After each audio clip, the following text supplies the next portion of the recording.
So ముందుగా వీరేంద్ర గారు మీ దగ్గర నుంచి నేను స్టార్ట్ చేస్తా.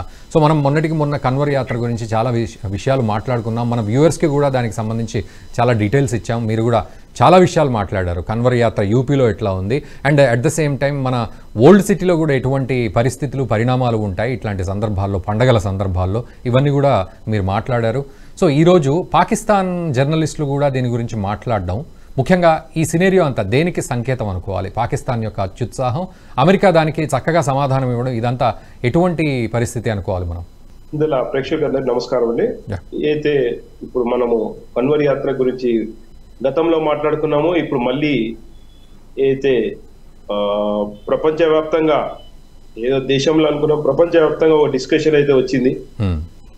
ప్రజలందరూ చాలా చూస్తున్నారు ప్రపంచంలో ఏం జరుగుతుందో. ఈ కన్వర్ యాత్ర అనేది అయితే ఉందో, కన్వర్ యాత్రలో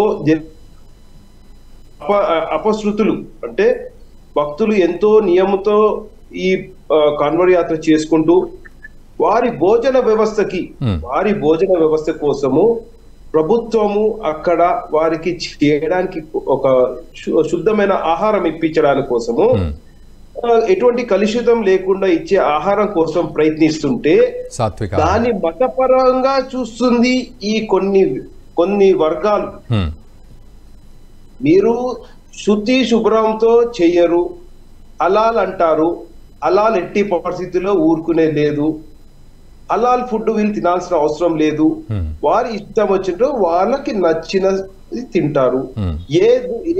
ఏ హోటల్ కి వెళ్ళాలో ఆ హోటల్ కి వెళ్తారు. ఆ హోటల్ వెళ్లే విధానం దానికి ఒక పేరు అనేది కావాలి.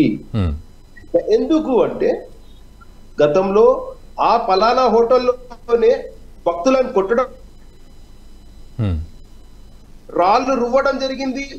ఎందుకంటే అక్కడ పోయి మాకు వెజిటేరియన్ ఫుడ్ పెట్టమంటే వాళ్ళు తీసుకొచ్చి నాన్ వెజ్ పెడితే, అరే ఎందుకు పెట్టావని దాన్ని డబ్బులు కట్టమని గొడవ చేస్తే అప్పుడు మొదలైంది. అంటే ఈ విధంగా భక్తులు వాళ్ళ ఏదైతే దీక్షతో వస్తున్నారో వారు మన లోకంలో ఉండరండి. నేను ఒకటి చెప్తున్నాను, భక్తులు చాలా దీక్షతో గంగా జలంని మోసుకొచ్చు వాళ్ళు కాగడ మోసుకొని కొన్ని కిలోమీటర్లు నడుచుకుంటూ వస్తున్నారు. వారు ఎంతో అలసిపోయి ఉంటారు. వారికి మాట్లాడే ఓపిక కూడా ఉండదు వారికి.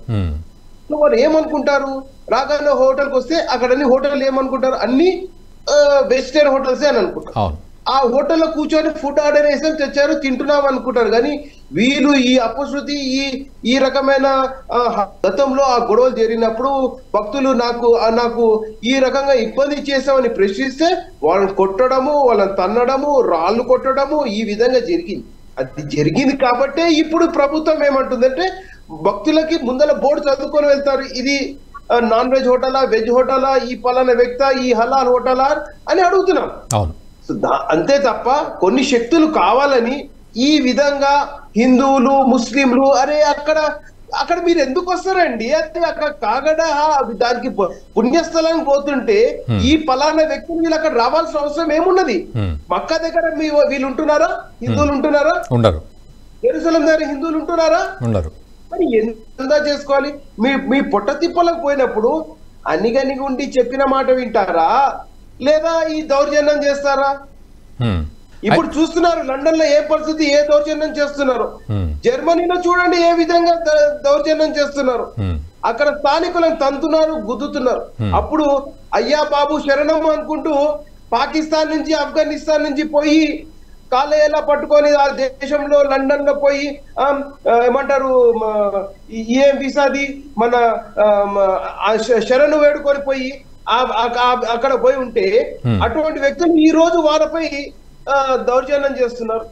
మేం చెప్పింది మీరు వినాలి, మేం శాసిస్తాం, మా సంఖ్యాబలం పెరిగింది అంటే వీళ్ళు ఎప్పుడైతే మైనార్టీగా ఉంటారో అప్పుడు నోరు మూసుకుంటారు, మెజార్టీ అవుతారో గుద్దడం రెడీ అవుతారు. ఈ వీడియో మీకు నచ్చినట్టయితే లైక్ చేయండి, 10 మందికి షేర్ చేయండి. అలాగే కామెంట్ల రూపంలో మీ అభిప్రాయాలను మాతో పంచుకోండి. Nationalist hub group of channels ను సబ్స్క్రైబ్ చేసుకుని తెలుగునాట జాతీయవాద జర్నలిజాన్ని ప్రోత్సహించండి. ఈ వీడియో కింద ఉన్న బెల్ ఐకాన్ పై క్లిక్ చేయడం మర్చిపోవద్దు.